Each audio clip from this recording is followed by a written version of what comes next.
ਦਰਸ਼ਕੋ break ਤੋਂ ਬਾਅਦ ਤੁਹਾਨੂੰ ਆਪਾਂ ਸਾਰਿਆਂ ਨੂੰ ਜੀ ਆਇਆਂ ਕਹਿੰਦੇ ਆ ਪ੍ਰੋਗਰਾਮ ਸੱਚੋ ਸੱਚ ਵਿੱਚ। ਸੋ ਥਰਡ ਵਾਲੇ ਸੈਗਮੈਂਟ ਦੇ ਵਿੱਚ ਆਪਾਂ ਸਾਰੇ ਪਹੁੰਚ ਚੁੱਕੇ ਹਾਂ। ਸੋ ਇਸ ਦੇ ਵਿੱਚ ਆਪਾਂ ਗੱਲਬਾਤ ਕਰਨ ਜਾ ਰਹੇ ਹਾਂ ਕਿ ਜਿਸ ਤਰ੍ਹਾਂ ਜੋ ਚੀਨ ਹੈ ਉਹ ਭਾਰਤ ਨੂੰ ਲਗਾਤਾਰ ਝਟਕੇ ਦੇ ਰਿਹਾ ਹੈ ਔਰ ਉਸੇ ਤਰ੍ਹਾਂ ਹੀ ਨੇਪਾਲ ਭਾਰਤ ਨੂੰ ਆਪਣੀਆਂ ਅੱਖਾਂ ਦਿਖਾ ਰਿਹਾ ਹੈ, ਭਾਵੇਂ ਕਿ ਭਾਰਤ ਨੇ ਨੇਪਾਲ ਨਾਲ ਗੱਲਬਾਤ ਕਰਨ ਦੀ ਪੇਸ਼ਕਸ਼ ਕੀਤੀ ਹੈ। ਸੋ ਇਸ ਉੱਪਰ ਆਪਾਂ ਗੱਲਬਾਤ ਕਰਨ ਜਾ ਰਹੇ ਹਾਂ। ਉਸ ਤੋਂ ਬਾਅਦ ਜੋ ਜੂਨ 84 ਦੇ ਘੱਲੂਘਾਰੇ ਨਾਲ ਸੰਬੰਧਿਤ ਵਿਚਾਰਾਂ ਹੋਣਗੀਆਂ ਇਸੇ ਸੈਗਮੈਂਟ ਦੇ ਵਿੱਚ। ਸੋ ਅਸੀਂ ਚਾਹਾਂਗੇ ਕਿ ਤੁਸੀਂ ਸਾਡੇ ਨਾਲ ਇਸੇ ਤਰ੍ਹਾਂ ਹੀ ਬਣੇ ਰਹਿਣਾ। ਦੇਖਣ ਸੁਣਨ ਲਈ ਤੁਹਾਡਾ ਸਭ ਦਾ ਬਹੁਤ ਬਹੁਤ ਸ਼ੁਕਰੀਆ ਜੀ। ਡਾਕਟਰ ਸਾਹਿਬ ਕੀ ਵਿਚਾਰਾਂ ਨੇ ਤੁਹਾਡੀਆਂ? देखो अजकल नेपाल भी साउथ एशिया के कॉन्टेक्स्ट उन्ना क अहम देश बन गया है जिन्ना कि चाइना, क्योंकि कदे भारत नेपाल को अपना बैकयार्ड समझदा सी और वो समझदा सी कि नेपाल में जिन्हां दा सारा दाना पानी इत्थों जाता है, लैंडलॉक्ड कंट्री है, असी जिवें चाहिए ਜਿਹੜੇ पासे मर्जी वरत लईए। और ਜ਼ਾਹਰ है कि भारत ਦੇ ਵਿੱਚ ਭਾਰਤੀ ਫੌਜ ਦੇ ਵਿੱਚ 10 ਤੋਂ ਜ਼ਿਆਦਾ ਬਟਾਲੀਅਨਸ ਗੁਰਖਿਆਂ ਦੀਆਂ ਨੇ। ਸੋ ਭਾਰਤ ਦੀ ਫੌਜ ਦਾ ਇੱਕ ਹਿੱਸਾ ਔਰ ਜਿਹੜੀਆਂ ਗੁਰਖਾ ਬਟਾਲੀਅਨਸ ਨੇ ਉਹਨਾਂ ਦੀ ਬੜੀ ਡਿਸਟਿੰਗੁਇਸ਼ਡ ਹਿਸਟਰੀ ਹੈ। ਅੱਡ ਅੱਡ ਜੰਗਾਂ ਦੇ ਵਿੱਚ ਬਹਾਦਰ ਯੋਧੇ ਨੇ ਗੋਰਖੇ ਦੇ ਬਾਰੇ ਕੋਈ ਸ਼ੱਕ ਸ਼ੁਬਾ ਨਹੀਂ। ਔਰ ਇਸ ਤੋਂ ਇਲਾਵਾ ਵੀ ਇਕੱਲੇ ਫੌਜ ਦੇ ਵਿੱਚ ਨਹੀਂ, ਭਾਰਤ ਦੇ ਆਵਾਮ ਦੇ ਵਿੱਚ ਵੀ, ਜਿਵੇਂ ਗੋਰਖਾਲੈਂਡ ਬੰਗਾਲ ਦੇ ਵਿੱਚ बहुत वड्डी उन्होंने पॉपुलेशन है गोरखियां की, उस सारी बेल्ट दे विच दार्जिलिंग और उस सारे एरिए ईवन देहरादून दे एरिए भी और हिमाचल दे विच धर्मशाला बेल्ट जिहड़ी है ऑलमोस्ट 1/4 आबादी जिहड़ी है वो गोरखियां दी है। सो ज़ाहिर है कि भी इस सारे नूं ये गल इफेक्ट करेगी जिस किस्म दीयां भारत दीयां नीतियां ने। और जिवें इस एपीडेमिक दे चलदे आ उन्होंने मानसरोवर जाण दे नां थल्ले जी सड़क का उद्घाटन राजनाथ सिंह ने कर दिता, जितों सारी गल शुरू हुई। और नेपाल नूं पहला नक्शा जारी किया कि जी तुसीं ओह लिपू लेख भी और काला पानी भी अपने हिस्से च दिखा रहे हो जिहदी असीं पहलां गल कीती है। और हुण जदों तो इस सड़क का उद्घाटन होया नेपाल ने अपने तेवर तिखे कीते और भारत ने जिहड़ा बजाए कि उन्हां दे नाल गलबात दा रस्ता खोल दे, उन्होंने बार बार नेपाल ने रिक्वेस्ट की कि साडे नाल सैक्रटरी लैवल गलबात शुरू करो इस सारे बॉर्डर नूं, क्योंकि साडे लोग अपसैट ने। नेपाल भर दे विच प्रोटेस्ट हो रहे सी और उस दौर दे विच मिस्टर ओली ने जिहड़ा नेपाल दी आर्मी दा कोड ऑफ आर्म्स है उहदे च भी, क्योंकि उन्होंने नवा नक्शा ऐलानण दा ऐलान कर दिता कि असीं नवा नक्शा बनावांगे जिहदे च उन्होंने 3 इलाके जिहड़े ने ਉਹ ਜਿਨ੍ਹਾਂ ਤੇ ਉਹਨਾਂ ਦਾ ਕਲੇਮ ਹੈ ਉਹ ਵੀ, ਔਰ ਈਵਨ ਉਹਨਾਂ ਨੇ ਅੰਦਰੂਨੀ ਜਿਹੜੇ ਭਾਰਤ ਦੇ ਨਕਸ਼ੇ 'ਚ ਨੇ ਹੋਰ ਇਲਾਕੇ ਉਹ ਵੀ ਆਪਣੇ ਦੱਸ ਦਿੱਤੇ। ਔਰ ਭਾਰਤ ਨੂੰ ਲੱਗਿਆ ਕਿ ਵੀ ਇਹ ਤਾਂ ਇਹਨਾਂ ਨੂੰ ਉਹਨਾਂ ਦਾ ਜਨਰਲ ਭਾਰਤ ਦਾ ਜਿਹੜਾ ਅਦਰਵਾਈਜ਼ ਆਨਰਰੀ ਜਨਰਲ ਹੈ ਨੇਪਾਲ ਦੀ ਫੌਜ, ਉਹਨੇ ਕਿਹਾ ਜੀ ਕਿਸੇ ਤੀਸਰੀ ਧਿਰ ਦੇ ਕਹਿਣ ਤੇ ਕਰ ਰਹੇ, ਜਿਨ੍ਹਾਂ ਨੂੰ ਉਹਨੂੰ ਹੋਰ ਵੀ ਅਫੈਂਡ ਕੀਤਾ। ਪਰ ਭਾਰਤ ਨੂੰ ਲੱਗਦਾ ਸੀ ਵੀ ਉਹਨਾਂ ਕੋਲ ਆਪਣਾ ਕਾਰਡ ਹੈਗਾ ਮਦੇਸੀਆਂ ਦਾ, ਜਿਨ੍ਹਾਂ ਦੇ 35 ਮੈਂਬਰ ਪਾਰਲੀਮੈਂਟ ਨੇ ਮਦੇਸੀਆਂ ਨੇ। ਔਰ ਕਨਸਟੀਟਿਊਸ਼ਨ ਦੇ ਵਿੱਚ ਅਮੈਂਡਮੈਂਟ ਦੇ ਲਈ 2/3 ਮੈਜੋਰਟੀ ਚਾਹੀਦੀ ਸੀ ਔਰ ਮਦੇਸੀ ਜਿਹੜੇ ਕਿ ਉਹਨਾਂ ਦੀ ਨੇਪਾਲ ਕਾਂਗਰਸ ਹੈ ਉਹ ਭਾਰਤ ਦੇ ਨਾਲ ਸੀ। ਔਰ ਉਹਨਾਂ ਨੇ ਇਹਨੂੰ ਕਿਹਾ ਮਿਸਟਰ ਓਲੀ ਨੂੰ ਕਿ ਨਹੀਂ ਜੀ ਅਸੀਂ ਅਜੇ ਸਪੋਰਟ ਨਹੀਂ ਕਰ ਸਕਦੇ, ਸਾਨੂੰ ਹੋਰ ਹਿੱਸਾ ਦਿਓ ਹਕੂਮਤ ਚੋਂ।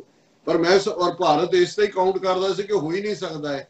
ਲੇਕਿਨ ਉਹ ਇਹ ਨਹੀਂ ਸਮਝਦੇ ਕਿ ਜਦੋਂ ਇੱਕ ਨੈਸ਼ਨਲਿਜ਼ਮ ਦੀ ਵੇਵ ਚੱਲਦੀ ਹੈ ਜਿਹੜੀ ਹਿੰਦੂ ਤਵੀਆਂ ਨੇ ਖੁਦ ਚਲਾ ਕੇ ਉੱਥੇ ਕਿੰਨਿਆਂ ਦੇ ਪੈਰ ਉਖਾੜੇ ਨੇ, ਉਦੋਂ ਫਿਰ ਕੋਈ ਜਿੰਨਾ ਮਰਜ਼ੀ ਹਮਦਰਦੀ ਦੂਜੇ ਪਾਸੇ ਰੱਖਦਾ ਹੋਏ ਉਸ ਵੇਵ ਦੇ ਸਾਹਮਣੇ ਖਲੋ ਨਹੀਂ ਸਕਦਾ।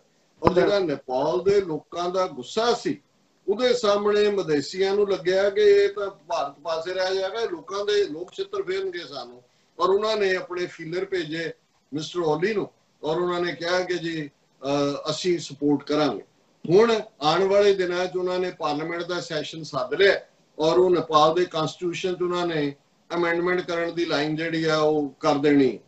ਹੁਣ ਭਾਰਤ ਜਿਹੜਾ ਪਹਿਲਾਂ ਸਮਝਦਾ ਸੀ ਕਿ ਜੀ ਸਾਨੂੰ ਗੱਲਬਾਤ ਦੀ ਲੋੜ ਨਹੀਂ, ਔਰ ਜਦੋਂ ਨੇਪਾਲ ਬਾਰ-ਬਾਰ ਮੰਗ ਕਰ ਰਿਹਾ ਸੀ ਕਿ ਭਾਈ ਗੱਲਬਾਤ ਕਰੋ, ਉਦੋਂ ਕਹਿ ਰਹੇ ਸੀ ਜੀ ਹੁਣ ਇਹ ਮਹਾਮਾਰੀ ਹੈ, ਮਹਾਮਾਰੀ ਤੋਂ ਬਾਅਦ ਦੇਖਾਂਗੇ। ਔਰ ਨੇਪਾਲ ਨੇ ਕਿਹਾ ਹੈ ਕਿ ਜੇ ਤੁਸੀਂ ਇਸ ਮਹਾਮਾਰੀ ਦੇ ਦੌਰਾਨ ਰਾਜਨਾਥ ਸਿੰਘ ਸੜਕ ਦਾ ਉਦਘਾਟਨ ਕਰ ਸਕਦਾ ਹੈ ਤੇ ਗੱਲਬਾਤ ਕਿਉਂ ਨਹੀਂ ਹੋ ਸਕਦੀ। ਪਰ ਭਾਰਤ ਨੂੰ ਲੱਗਦਾ ਸੀ ਕਿ ਸਾਡੇ ਕੋਲ ਟਰੰਪ ਕਾਰਡ ਹੈ, ਜਿਹੜਾ ਅਮਰੀਕਾ ਵਾਲਾ ਟਰੰਪ ਨਹੀਂ, ਵੈਸੇ ਜਿਹੜੀ ਇੱਕ ਐਕਸਪ੍ਰੈਸ਼ਨ ਯੂਜ਼ ਹੁੰਦੀ ਹੈ ਕਿ ਵੀ ਮਦੇਸੀ ਅਸੀਂ ਰੱਖੇ ਹੋਏ ਨੇ, ਕਨਸਟੀਟਿਊਸ਼ਨ ਅਮੈਂਡ ਹੀ ਨਹੀਂ ਹੁਣ ਜਦੋਂ ਇਹ ਹੋ ਗਿਆ ਕਿ ਬਈ ਉਹਨਾਂ ਨੇ ਕਰ ਦਿੱਤਾ ਔਰ ਇਹ ਕਨਸਟੀਟਿਊਸ਼ਨ ਅਮੈਂਡ ਹੋ ਜਾਣਾ ਹੈ, ਤੇ ਹੁਣ ਭਾਰਤ ਨੇ ਕਿਹਾ ਜੀ ਨਹੀਂ ਨਹੀਂ, ਔਰ ਹੈਡਲਾਈਨ ਹੀ ਹੈ ਕਿ India renews dialogue offer to avert Nepal map revision. Bharat ਨੇ ਕਿਹਾ ਜੀ ਅਸੀਂ ਤਿਆਰ ਹੈ ਬਿਲਕੁਲ ਗੱਲਬਾਤ ਦੇ ਲਈ, ਦੱਸੋ ਕਿੱਥੇ ਗੱਲਬਾਤ ਕਰਨੀ ਹੈ ਜੇ ਉਹ। ਪਰ ਇਹ ਹੁਣ ਮੀਡੀਆ ਦੇ ਐਨਾਲਿਸਿਸ ਦੇ ਵਿੱਚ ਆ, ਉਹਨਾਂ ਨੇ ਕਿਹਾ ਜੀ ਇਹੀ ਗੱਲ 2015 ਦੇ ਵਿੱਚ ਵੀ ਹੋਈ ਸੀ, ਜਦੋਂ ਇਹਨਾਂ ਦਾ ਜਿਹੜਾ foreign secretary C S Jai Shankar, ਉਸ ਤੋਂ ਪਹਿਲਾਂ ਨੇਪਾਲੀ ਕਹਿੰਦੇ ਰਹੇ ਕਿ ਵੀ ਤੁਸੀਂ ਆ ਬਲੌਕੇਡ ਨਾ ਕਰੋ, ਇਹ ਮਦੇਸੀਆਂ ਨੂੰ ਅੱਗੇ ਲਾ ਕੇ ਰਾਈਟਿੰਗ ਨਾ ਕਰਾਓ, ਇਹ ਅਸੀਂ ਭਾਰਤ ਨਾਲ ਚੰਗੇ ਸੰਬੰਧ ਚਾਹੁੰਦੇ ਹਾਂ, ਸਾਡਾ ਸਭ ਬਹੁਤ ਕੁਝ ਸਾਂਝਾ ਹੈ, ਅਸੀਂ ਵੀ ਹਿੰਦੂ ਧਰਮ ਨੂੰ ਮੰਨਣ ਵਾਲੇ ਹਾਂ।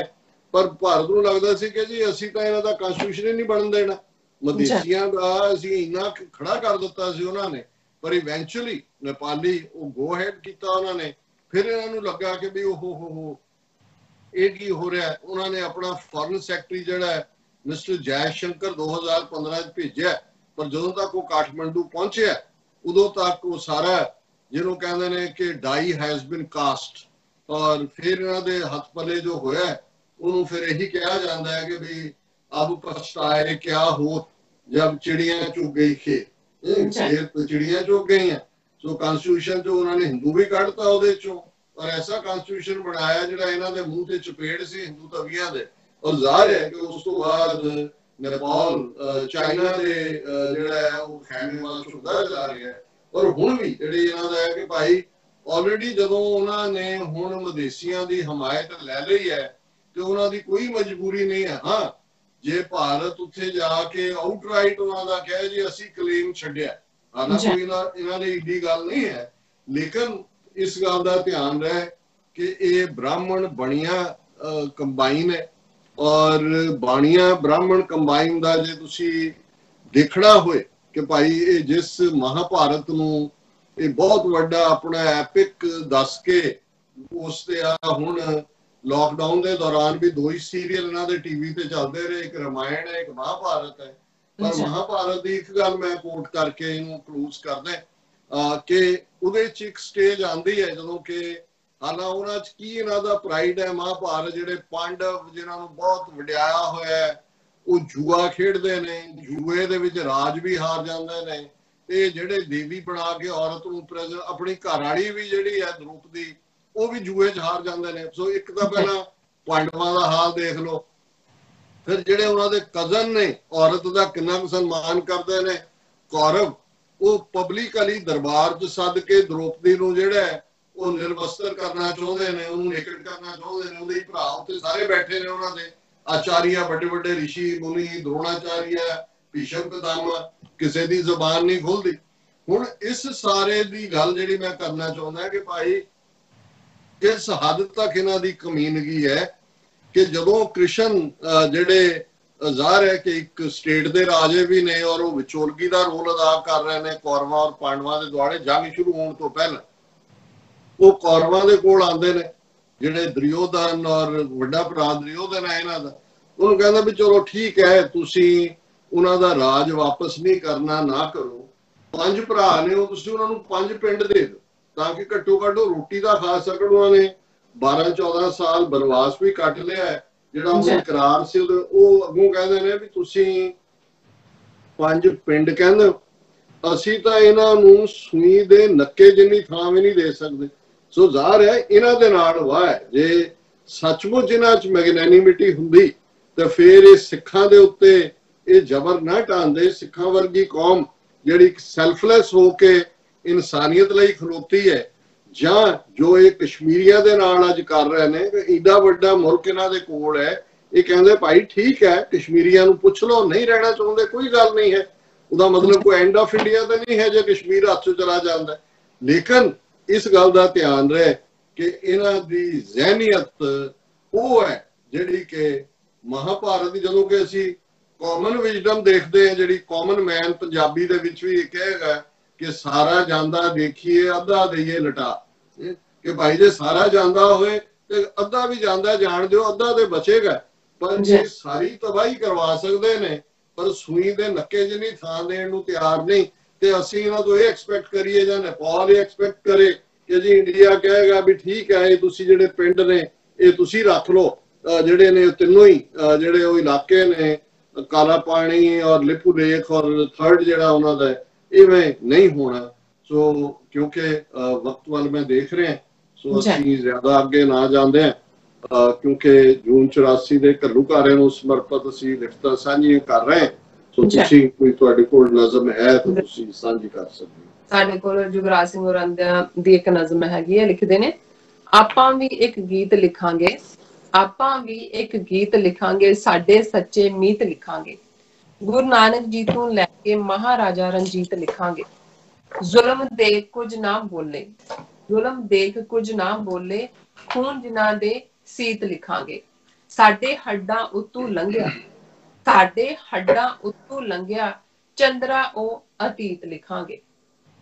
ਅਸੀਂ ਕਿਸ ਦੇ ਵਾਰਿਸ ਹਾਂ, ਅਸੀਂ ਕਿਸ ਦੇ ਵਾਰਿਸ ਹਾਂ, ਕੀ ਇਹ ਸਾਡੀ ਰੀਤ ਲਿਖਾਂਗੇ, ਤੇਰੇ ਤੇ ਐਤਬਾਰ ਕੀਤਾ, ਤੇਰੇ ਤੇ ਐਤਬਾਰ ਕੀਤਾ, ਹਾਕਮ ਦੀ ਬਦਨੀਤ ਲਿਖਾਂਗੇ, ਅਸੀਂ ਮੌਤ ਦੇ ਆਸ਼ਿਕ ਹਾਂ, ਸੱਚੀ ਸਾਡੀ ਪ੍ਰੀਤ ਲਿਖਾਂਗੇ। ਹੱਥ ਕੜੀਆਂ ਗਾਨੇ ਬਣੀਆਂ, ਹੱਥ ਘੜੀਆਂ ਗਾਨੇ ਬਣੀਆਂ, ਫਾਂਸੀ ਨੂੰ ਤਵੀਤ ਲਿਖਾਂਗੇ, ਟੈਂਕਾਂ ਦੀ ਗਰਜ ਨਾ ਭੁੱਲਣੀ, ਤੋਪਾਂ ਦੀ ਚੀਖ ਲਿਖਾਂਗੇ, ਮੋਇਆਂ ਦੀ ਰਾਹ ਤੱਕਦੀਆਂ, ਮੋਇਆਂ ਦੀ ਰਾਹ ਤੱਕਦੀਆਂ, ਮਾਵਾਂ ਦੀ ਉਡੀਕ ਲਿਖਾਂਗੇ, ਥਾਣਿਆਂ ਵਿਚਲਾ ਕਹਿਰ, ਥਾਣਿਆਂ ਵਿਚਲਾ ਕਹਿਰ, ਦਿਲ ਤੇ ਪਈ ਝਰੀਟ ਲਿਖਾਂਗੇ, ਬੇਪਤ ਹੋਈਆਂ ਕੰਜਕਾਂ, ਬੇਪਤ ਹੋਈਆਂ ਕੰਜਕਾਂ, ਕਿਉਂ ਹੋਏ ਅਸੀਂ ਪਲੀਤ ਲਿਖਾਂਗੇ, ਵਕਤ ਦੀ ਚੱਕੀ ਸਾਡੀ ਹੋਈ, ਵਕਤ ਦੀ ਚੱਕੀ ਸਾਡੀ ਹੋਈ, ਪੀਣ ਅਸੀਂ ਬਰੀਕ ਲਿਖਾਂਗੇ, ਵਿੰਨਿਆ ਤਖਤ, ਵਿੰਨਿਆ ਤਖਤ, ਬੇਹੁਰਮਤ ਹੋਈ ਹਰ ਮਸੀਤ ਲਿਖਾਂਗੇ, ਸਾਡੇ ਉੱਤੇ ਪਹਿਰੇ ਲੱਗੇ ਹੋਈ ਹਰ ਵਧੀਕ ਲਿਖਾਂਗੇ, ਜਦ ਸੀ ਸੰਧੂ ਗੈਰ ਹੋਏ, ਜਦ ਸੀ ਸੰਧੂ ਗੈਰ ਹੋਏ, ਜੂਨ ਦੀ 3 ਤਰੀਕ ਲਿਖਾਂਗੇ। ਜੀ ਇਹ ਹੈ ਰਿਜ਼ੋਲਵ ਕਿ ਬੇਸ਼ੱਕ ਸਾਡਾ ਵਰਤਮਾਨ ਜਾਂ ਪ੍ਰੈਜ਼ੈਂਟ ਪੀਰੀਅਡ ਉਹ ਚੈਲੰਜਸ ਵਾਲਾ ਹੈ, ਸ਼ਹਾਦਤਾਂ ਦਾ ਦੌਰ ਹੈ, ਪਰ ਅਲਟੀਮੇਟਲੀ ਮੁਸਤਕਬਲ ਅਸੀਂ ਰੱਬ ਦੇ ਓਟ ਆਸਰੇ ਦੇ ਨਾਲ, ਆਪਣੀ ਕਲਮ ਦੇ ਨਾਲ, ਤਲਵਾਰ ਦੀ ਨੋਕ ਦੇ ਉੱਤੇ, ਇਸ ਗੱਲ ਦਾ ਧਿਆਨ ਰਹੇ, ਗੁਰੂ ਕਲਗੀਧਰ ਪਾਤਸ਼ਾਹ ਦਾ ਫਰਮਾਨ ਹੈ कि को किसी को राज न दे है, जो ले है निज बल से ले, कि कोई भी ताकत पावर ਤੁਹਾਨੂੰ ਟਰੇ ਦੇ ਉੱਤੇ ਰੱਖ ਕੇ ਨਹੀਂ ਦਿੰਦਾ, ਤਸ਼ਰੀ ਤੇ ਰੱਖ ਕੇ ਨਹੀਂ ਦਿੰਦਾ, ਤੁਹਾਨੂੰ ਆਪਣੇ ਬਹੁ ਬਲ ਨਾਲ, ਆਪਣੀ ਤਾਕਤ ਨਾਲ। ਜ਼ਾਹਰ ਹੈ ਕਿ ਤਾਕਤ ਦੇ ਲਈ ਸਰਕਮਸਟੈਂਸਿਸ ਵੀ ਬਣਦੇ ਨੇ, ਜਿਵੇਂ ਹੁਣ ਸਰਕਮਸਟੈਂਸਿਸ ਉਸ ਖਿੱਤੇ 'ਚ ਐਸੇ ਬਣ ਰਹੇ ਨੇ ਜਿੱਥੇ ਸਾਡੇ ਕੋਲ ਇੱਕ ਓਪਰਚੁਨਿਟੀ ਆਉਣ ਵਾਲੀ ਹੈ, ਜਿਹੜੀ ਅਸੀਂ ਗ੍ਰੈਬ ਕਰਾਂਗੇ। ਜੋ 47 ਦੇ ਦੌਰ ਦੀ ਲੀਡਰਸ਼ਿਪ ਨੇ ਜਿਵੇਂ ਨਾਇਲੀਅਤ ਦਿਖਾਈ ਔਰ ਹਿੰਦੂਤਵੀਆਂ ਦੀ, ਬ੍ਰਾਹਮਣਵਾਦੀਆਂ ਦੀ ਗੁਲਾਮੀ ਦੇ ਵਿੱਚ ਆ ਕੇ ਸਾਰੀ ਕੌਮ ਨੂੰ ਸੁੱਟਿਆ ਲਿਆ ਕੇ, ਉਹ ਜਿਹੜਾ ਦੁਬਾਰਾ ਰਿਪੀਟ ਨਹੀਂ ਹੋਏਗਾ। ਪਰ ਮੈਂ ਅੱਜ ਇੱਕ ਨਜ਼ਮ ਜਿਹੜੀ, ਕਿਉਂਕਿ ਅੱਜ ਸੰਤ ਜਰਨੈਲ ਸਿੰਘ ਖਾਲਸਾ ਪਿੰਡਾਂ ਵਾਲਿਆਂ ਦਾ ਜਨਮ ਦਿਨ ਵੀ ਹੈ ਔਰ 2 ਜੂਨ 1947 ਨੂੰ ਉਹਨਾਂ ਦਾ ਜਨਮ ਹੁੰਦਾ ਹੈ ਜ਼ਿਲ੍ਹਾ ਮੋਗਾ ਦੇ ਪਿੰਡ ਰੋਡੇ ਦੇ ਵਿੱਚ। ਔਰ ਇੱਕ ਯੂਨੀਕ ਸ਼ਖਸੀਅਤ ਨੇ, ਉਹਨਾਂ ਦੇ ਪਿਤਾ ਬਾਬਾ ਜੋਗਿੰਦਰ ਸਿੰਘ, ਮਾਤਾ ਨਿਹਾਲ ਕੌਰ। ਜ਼ਾਹਰ ਹੈ ਇਹ ਇੱਕ ਹਿਸਟਰੀ ਉਹਨਾਂ ਨੇ ਸੰਤ ਪਿੰਡਾਂ ਵਾਲਿਆਂ ਨੇ ਸਿਰਜੀ। ਲੇਕਿਨ ਸੰਤ ਜਰਨੈਲ ਸਿੰਘ ਖਾਲਸਾ ਪਿੰਡਾਂ ਵਾਲਿਆਂ ਦੇ ਸੀਨ ਤੇ ਜਾਂ ਮੰਚ ਤੇ ਆਉਣ ਤੋਂ ਪਹਿਲਾਂ ਇੱਕ ਤਹਿਰੀਕ ਜਿਹੜੀ ਦਲ ਖਾਲਸਾ ਦੇ ਥੱਲੇ ਪੰਜਾਬ ਦੇ ਵਿੱਚ ਚੰਡੀਗੜ੍ਹ ਬੇਸਡ ਨੌਜਵਾਨਾਂ ਨੇ, ਜਿਨ੍ਹਾਂ ਦੇ ਵਿੱਚ ਭਾਈ ਗਜਿੰਦਰ ਸਿੰਘ ਦਲ ਖਾਲਸਾ ਦਾ ਨਾਮ ਮੁੱਖ ਤੌਰ ਤੇ ਆਉਂਦਾ ਹੈ ਔਰ ਉਹਨਾਂ ਨੇ ਤੋਰੀ। ਜ਼ਾਹਰ ਹੈ ਦਲ ਖਾਲਸਾ ਕਹਿੰਦੇ ਆ 18ਵੀਂ ਸਦੀ ਦਾ ਦਲ ਖਾਲਸਾ ਜਿਹੜਾ ਉਹ ਸਾਹਮਣੇ ਆਉਂਦਾ ਹੈ। ਨਾਂ ਵੀ ਸਰ ਕਪੂਰ ਸਿੰਘ ਜਿਹੜੇ 20ਵੀਂ ਸਦੀ ਦੇ ਮਹਾਨ ਸਿੱਖ ਫਿਲਾਸਫਰ ਨੇ, ਉਹਨਾਂ ਨੇ ਦਿੱਤਾ ਔਰ ਨਿਸ਼ਾਨਾ ਸੀ ਦਲ ਖਾਲਸਾ ਦਾ ਕਿ ਅਸੀਂ ਖਾਲਸਾ ਰਾਜ ਕਾਇਮ ਕਰਨੇ। ਹਾਲਾਂਕਿ ਬਹੁਤ ਗਰਾਊਂਡ ਲੈਵਲ ਤੋਂ ਉਹਨਾਂ ਨੇ ਪਹਿਲਾਂ ਇੰਟੈਲੈਕਚੁਅਲੀ ਸ਼ੁਰੂ ਕੀਤਾ ਔਰ ਇਸ ਸਾਰੇ ਦੌਰ 'ਚ ਸਾਰੇ ਨੌਜਵਾਨ ਜਿਹੜੇ ਚੰਡੀਗੜ੍ਹ 'ਚ ਦਫ਼ਤਰਾਂ 'ਚ ਔਰ ਦੂਸਰੇ ਕੰਮ ਕਰਦੇ ਸੀ, ਇਹਨਾਂ ਨੇ ਬਹਿਣਾ, ਡਿਸਕਸ ਕਰਨਾ। ਔਰ ਭਾਈ ਗਜਿੰਦਰ ਸਿੰਘ ਜਿਹੜਾ ਨਾਂ ਬਾਅਦ 'ਚ ਦੁਨੀਆ ਨੇ ਪ੍ਰੋਮੀਨੈਂਟਲੀ ਜਾਣਿਆ ਜਦੋਂ ਸੰਤ ਜਰਨੈਲ ਸਿੰਘ ਖਾਲਸਾ ਪਿੰਡਾਂ ਵਾਲਿਆਂ ਦੀ 20 ਸਤੰਬਰ 1981 ਨੂੰ ਗ੍ਰਿਫਤਾਰੀ ਹੁੰਦੀ ਹੈ ਤੇ ਉਦੋਂ ਭਾਈ ਗਜਿੰਦਰ ਸਿੰਘ ਆਪਣੇ 5 ਸਾਥੀ ਸਿੰਘਾਂ ਦੇ ਨਾਲ 4 ਹੋਰ ਟੋਟਲ 5 ਉਹਨਾਂ ਨੇ ਭਾਰਤੀ ਇੱਕ ਜਹਾਜ਼ ਨੂੰ ਅਗਵਾ ਕੀਤਾ ਔਰ ਅਗਵਾ ਕਰਕੇ ਉਡਾ ਕੇ ਲਾਹੌਰ ਲੈ ਗਏ ਔਰ ਉਸ ਜਿਹੜੀਆਂ ਉਹਨਾਂ ਨੇ ਅਗਵਾ ਤੋਂ ਬਾਅਦ ਮੰਗਾਂ ਰੱਖੀਆਂ ਉਹਨਾਂ ਦੇ ਵਿੱਚ ਪਹਿਲੀ ਸੀ ਕਿ ਸੰਤ ਪਿੰਡਾਂ ਵਾਲਿਆਂ ਨੂੰ ਰਿਲੀਜ਼ ਕੀਤਾ ਜਾਏ। ਉਦੋਂ ਅਜੇ ਸੰਤਾਂ ਨੂੰ ਗ੍ਰਿਫਤਾਰ ਕਰਕੇ ਫਿਰੋਜ਼ਪੁਰ ਜੇਲ੍ਹ ਪਹੁੰਚਾਇਆ ਹੀ ਸੀ। 20 ਸਤੰਬਰ ਦੀ ਰਾਤ ਨੂੰ ਜਿਹੜਾ ਹੈ ਇਹ ਉਹਨਾਂ ਦੀ ਗ੍ਰਿਫਤਾਰੀ ਹੁੰਦੀ ਹੈ। ਸੋ ਇੱਕਦਮ ਜਿੱਥੇ ਸੰਤ ਪਿੰਡਾਂ ਵਾਲਿਆਂ ਦਾ ਨਾਂ ਔਰ ਉਦੋਂ ਅਜੇ ਸੰਤ ਇੰਨੇ ਮਕਬੂਲ ਨਹੀਂ ਸਨ, ਅਜੇ ਉਹ ਦਰਬਾਰ ਸਾਹਿਬ ਵੀ ਨਹੀਂ ਸੀ ਆਏ। ਗ੍ਰਿਫਤਾਰੀ ਉਹਨਾਂ ਨੇ ਚੌਂਕ ਮਹਿਤਾ ਦਿੱਤੀ ਗੁਰਦੁਆਰਾ ਗੁਰਦਰਸ਼ਨ ਪ੍ਰਕਾਸ਼ ਜਿੱਥੇ ਉਹਨਾਂ ਦਾ ਹੈੱਡਕੁਆਰਟਰ ਸੀ। ਔਰ ਮੇਰੀਆਂ ਵੀ ਜਿਹੜੀਆਂ ਆਪਣੇ ਚੜ੍ਹਦੀ ਜਵਾਨੀ ਦੀਆਂ ਯਾਦਾਂ ਨੇ ਉਹਨਾਂ ਦੇ ਵਿੱਚ ਯਾਦ ਸ਼ਾਮਲ ਹੈ ਕਿ ਮੈਂ ਔਰ ਡਾਕਟਰ ਕਪਾਲ ਸਿੰਘ ਕੈਲੀਫੋਰਨੀਆ ਅਸੀਂ ਜਲੰਧਰ ਤੋਂ ਸਕੂਟਰ ਦੇ ਉੱਤੇ ਜਿਹੜਾ ਗੁਰਦੁਆਰਾ ਗੁਰਦਰਸ਼ਨ ਪ੍ਰਕਾਸ਼ ਗਏ। ਉਸ ਫਾਈਨਲ ਦੀਵਾਨ ਨੂੰ ਵੀ ਦੇਖਿਆ, ਉਸ ਅਰੈਸਟ ਦੇ ਮਾਹੌਲ ਨੂੰ, ਉੱਥੇ ਗੋਲੀ ਚੱਲੀ ਜਿਹਦੇ ਚ CRPF ਨੇ 10 ਤੋਂ ਜ਼ਿਆਦਾ ਸਿੰਘ ਸ਼ਹੀਦ ਕਰ ਦਿੱਤੇ ਸੀ। ਬਹੁਤ ਸਾਰੇ ਜ਼ਖਮੀ ਜਿਨ੍ਹਾਂ ਨੂੰ ਟੈਂਟ ਦੇ ਵਿੱਚ ਲਿਆਂਦਾ ਜਾ ਰਿਹਾ ਸੀ ਉਹਨਾਂ ਨੂੰ ਵੀ ਮੈਂ ਆਪਣੀ ਅੱਖੀਂ ਦੇਖਿਆ। ਔਰ ਉਹ ਸਾਰਾ ਜਿਹੜਾ ਮਾਹੌਲ ਹੈ ਔਰ 2 ਲੱਖ ਦੇ ਕਰੀਬ ਸਿੱਖ ਸੰਗਤਾਂ ਉਸ ਦੀਵਾਨ ਦੇ ਵਿੱਚ ਸ਼ਾਮਲ ਸਨ। ਸੋ ਜ਼ਾਹਰ ਹੈ ਕਿ ਇਹ ਜਿਹੜਾ ਭਾਈ ਗਜਿੰਦਰ ਸਿੰਘ ਹੋਰਾਂ ਦਾ ਨਾਂ ਔਰ ਦਲ ਖਾਲਸਾ ਦਾ ਨਾਂ ਉਦੋਂ ਦੁਨੀਆ ਨੇ ਸੁਣਿਆ, ਪਰ ਉਸ ਤੋਂ ਬਹੁਤ ਪਹਿਲਾਂ 1970ਵਿਆਂ ਦੇ ਵਿੱਚ 75-76 ਦੇ ਨੇੜੇ ਤੇੜੇ ਭਾਈ ਗਜਿੰਦਰ ਸਿੰਘ ਜਿਹੜੇ ਖੁਦ ਜਿਹੜੇ ਨੇ ਉਹਨਾਂ ਨੇ ਇਸ ਸਾਰੀ ਆਪਣੀ ਜ਼ਿੰਦਗੀ ਨੂੰ ਇਸ ਪਾਸੇ ਸਮਰਪਣ ਕੀਤਾ। ਜਦੋਂ ਉਹਨਾਂ ਨੇ ਜਹਾਜ਼ ਅਗਵਾ ਵੀ ਕੀਤਾ, ਉਹਨਾਂ ਦੀ ਪਰਿਵਾਰ ਵਿਆਹ ਉਹਨਾਂ ਦਾ ਹੋਇਆ ਸੀ, ਬੱਚੀ ਸ਼ਾਇਦ ਮੈਨੂੰ ਹੁਣ ਯਾਦ ਨਹੀਂ ਹੈ ਕਿ ਛੋਟੀ ਸੀ ਜਾਂ ਉਸ ਤੋਂ ਬਾਅਦ ਉਹਦਾ ਬਰਥ ਹੋਇਆ, ਲੇਕਿਨ ਇਹ ਪੂਰਾ ਕੁਰਬਾਨੀਆਂ ਭਰਿਆ ਉਹਨਾਂ ਦੀ ਜ਼ਿੰਦਗੀ ਹੈ। ਔਰ ਹੁਣ ਪਿਛਲੇ 38 ਸਾਲ ਤੋਂ ਆਲਮੋਸਟ 39 ਸਾਲ ਤੋਂ ਉਹ ਪਾਕਿਸਤਾਨ ਦੇ ਵਿੱਚ ਜਲਾਵਤਨੀ ਚ ਨੇ, ਉਹਨਾਂ ਦੀ ਕਲਮ ਵੀ ਚੱਲਦੀ ਹੈ। ਉਹ ਸਾਡੇ ਜਿਹੜੇ ਨੇ ਮੈਂ ਸਮਝਦਾ ਵੀ ਉਹਨਾਂ ਫਾਊਂਡਰਸ ਚੋਂ ਨੇ, ਬਹੁਤ ਸਾਰੇ ਤਾਂ ਖਾਲਿਸਤਾਨੀ ਜੂਨ 84 ਦੇ ਹਮਲੇ ਤੋਂ ਬਾਅਦ ਬਣੇ, ਪਰ ਭਾਈ ਗਜਿੰਦਰ ਸਿੰਘ ਹੋਰਾਂ ਦਾ ਨਾ ਸਿਰਫ ਇਸ ਪਾਸੇ ਸੰਕਲਪ ਸੀ, ਉਹਨਾਂ ਨੇ ਇੱਕ ਨਜ਼ਮ ਜਿਹੜੀ ਕਿ 5 ਤੀਰ ਹੋਰ ਉਹਨਾਂ ਦੀ ਕਿਤਾਬ ਦੇ ਵਿੱਚ ਛਪੀ।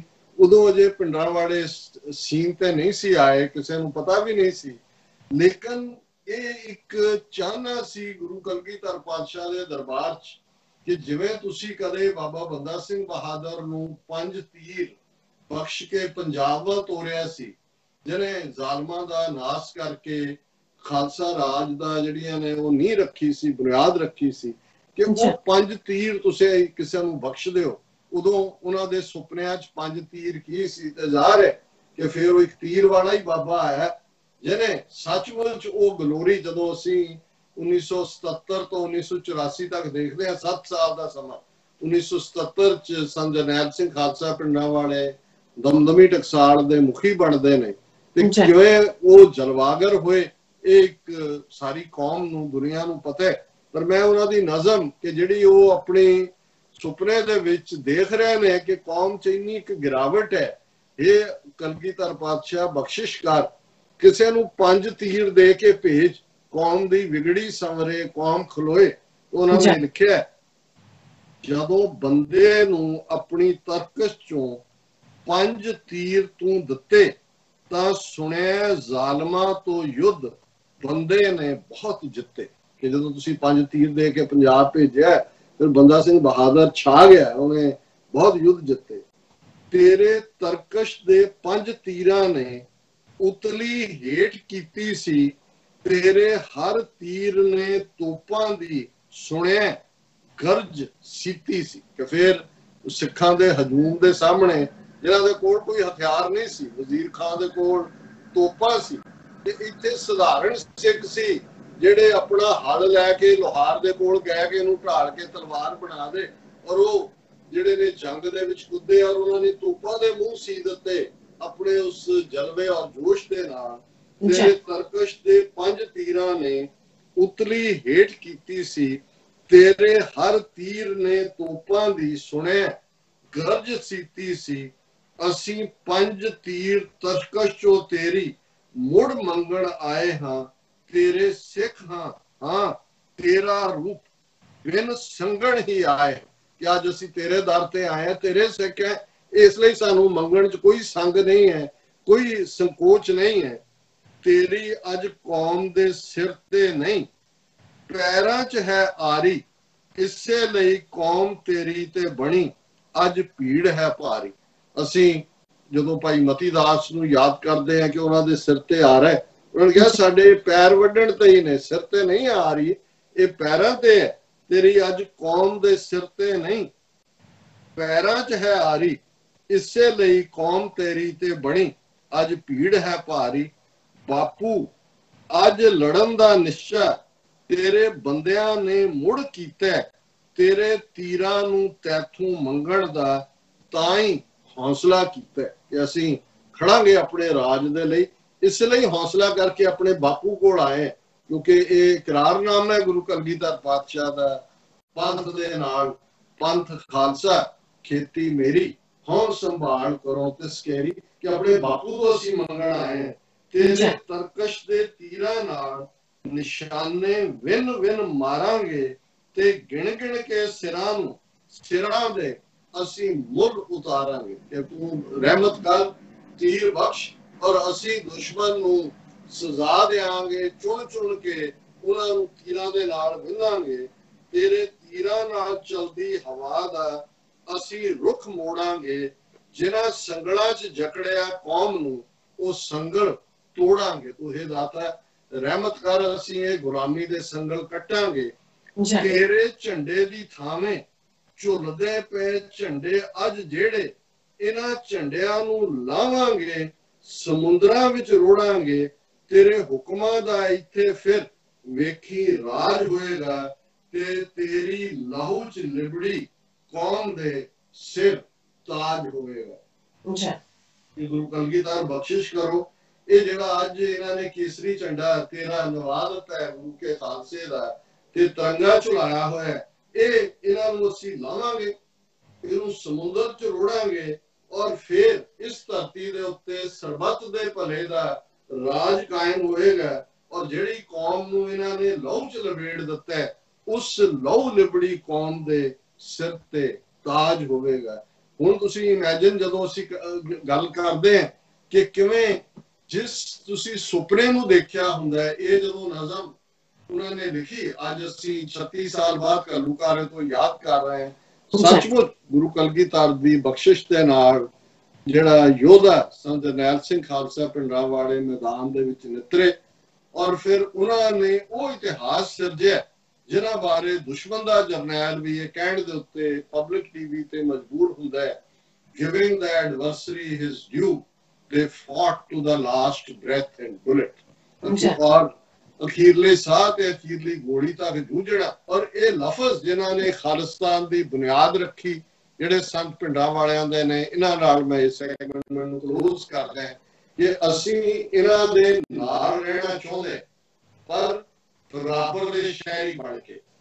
ਇਹਨਾਂ ਨੇ ਦੇਖਣਾ ਸਾਨੂੰ ਨਾਲ ਰੱਖਣਾ ਕਿ ਨਹੀਂ ਰੱਖਣਾ, ਪਰ ਜਿਸ ਦਿਨ ਭਾਰਤੀ ਫੌਜ ਦੇ ਨਾਪਾਕ ਪੈਰ ਦਰਬਾਰ ਸਾਹਿਬ ਦੀ ਹਦੂਦ ਵਿੱਚ ਪਏ, ਖਾਲਿਸਤਾਨ ਦੀ ਨੀਂਹ ਰੱਖੀ ਜਾਵੇਗੀ। ਸੋ ਖਾਲਿਸਤਾਨ ਦੀ ਨੀਂਹ ਰੱਖੀ ਹੋਈ ਹੈ, ਔਰ ਉਸ ਰੱਖੀ ਨੀਂਹ ਦੇ ਉੱਤੇ ਖਾਲਿਸਤਾਨ ਦਾ ਮਹਿਲ ਉਸਾਰਨ ਦੇ ਲਈ ਗੁਰੂ ਕਲਗੀਧਰ ਦੇ 1.5 ਲੱਖ ਤੋਂ ਜ਼ਿਆਦਾ ਸਪੁੱਤਰ ਸਪੁੱਤਰੀਆਂ ਨੇ ਆਪਣੇ ਸਿਰਾਂ ਦੇ ਠੀਕਰੇ ਦਿੱਲੀ ਸਾਮਰਾਜ ਦੇ ਸਿਰ ਤੇ ਭੰਨੇ ਨੇ, ਤਾਂ ਕਿ ਕੌਮ ਦਾ ਆਉਣ ਵਾਲਾ ਕੱਲ ਸ਼ਾਨ ਮਰਤਾ ਹੋਏ, ਮਾਣ ਮਰਤਾ ਹੋਏ। ਸੋ ਉਹਨਾਂ ਸਾਰੇ ਸ਼ਹੀਦਾਂ ਨੂੰ ਵੀ ਅਸੀਂ ਯਾਦ ਕਰਦੇ ਹਾਂ, ਔਰ ਇਸ ਸੰਕਲਪ ਨੂੰ ਵੀ ਦੁਹਰਾਉਂਦੇ ਕਿ ਅਸੀਂ ਅਖੀਰਲੇ ਸਾਹ ਤੱਕ ਖਾਲਿਸਤਾਨ ਦੀ ਕਾਇਮੀ ਲਈ ਜੂਝਾਂਗੇ।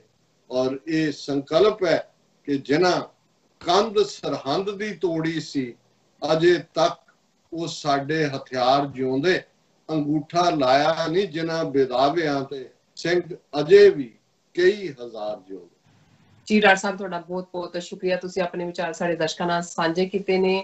ਆਸ ਕਰਦੇ ਹਾਂ ਕਿ ਸਾਡੇ ਦਰਸ਼ਕਾਂ ਨੂੰ ਤੁਹਾਡੇ ਜੋ ਸਾਰੇ ਪ੍ਰੋਗਰਾਮ ਦੇ ਵਿੱਚ ਦਿੱਤੇ ਗਏ ਵਿਚਾਰ ਪਸੰਦ ਆਏ ਹੋਣਗੇ। ਸੋ ਇੱਥੇ ਲੈਣੇ ਆਪਣੀ ਵਿਊਅਰਸ ਕੋਲ ਇਜਾਜ਼ਤ। ਵਿਊਅਰਸ, ਸਾਡੇ ਪ੍ਰੋਗਰਾਮ ਦਾ ਸਮਾਂ ਇੱਥੇ ਸਮਾਪਤ ਹੁੰਦਾ। ਤੁਸੀਂ ਆਪਣੀ ਰਾਏ ਤੇ ਸੁਝਾਅ ਸਾਨੂੰ ਭੇਜਣਾ ਭੁੱਲਣਾ ਸਾਡੇ ਇਸ ਪਤੇ ਤੇ soshtvreports.tv ਤੇ ਅਸੀਂ ਆਪਣਾ ਪ੍ਰੋਗਰਾਮ ਲੈ ਕੇ ਫਿਰ ਦੁਬਾਰਾ ਤੁਹਾਡੇ ਰੂਬਰੂ ਹੋਵਾਂਗੇ। ਤਦ ਤੱਕ ਲਈ ਮੈਨੂੰ ਤੇ ਪਿੰਡਰ ਸੁਣਾ ਗਿਆ ਦੋ। ਦੇਖਦੇ ਰਹੋ ਟੀਵੀ ਰਿਪੋਰਟ। ਬੁਲਾ ਦਿਓ ਫਤਿਹ। ਵਾਹਿਗੁਰੂ ਜੀ ਕਾ ਖਾਲਸਾ, ਵਾਹਿਗੁਰੂ ਜੀ ਕੀ ਫਤਿਹ।